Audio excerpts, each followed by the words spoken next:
Ang kasiyahan po ng bawat tao or mga estudyante man o ng kahit sino ay hindi po pala talaga madadaan sa mamaaling regalo. Kahit simple lang, kahit na simpleng bola lang, sobrang masaya na sa pakiramdam na makita ko yung mga estudyante ko. Dahil yun lang yung hiling nila nung umalis ako. Hi, magandang araw na Lunes. So, nandito na ako ngayon sa school. Okay, so, ito yung araw na ibibigay ko na yung mga bola sa mga bata. At nung nakaraang linggo ay hindi ko nabigay kasi holiday. Ito yung promise ko sa kanila. So, tingnan natin kung ano maging reaction nila. Wait lang. So, ayan. Malapit na ako sa classroom ko. Papasok na tayo. Sigurado nag-aantay yung mga bata. Yung mga grade 6. Tara!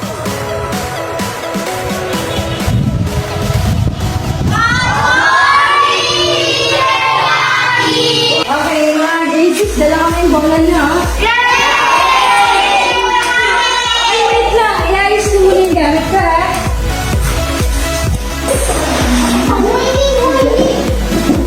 So, kahit ano mo kunin na bola, ha?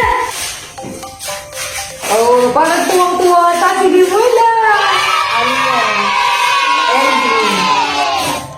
Alaysa. Rata na. Then Emma. Thank you, then. Okay. Thank you. Ang ganda ng hindi niyo. Ang tamis, parang asukan. Altea. Ines. Ines, oh. Or Salvador. Last row. Guys, nasa na aming masalubong dyan. Alam ko may masalubong ako. Ito, masalubong ka.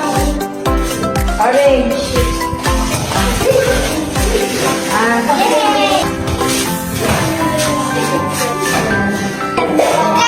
Mga bata! Kaway! O, saan yung gagawin na yan? Saan pa? Soccer? Pwede naman. Basketball!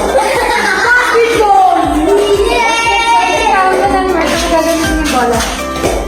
Saan? O, isang kaway pa!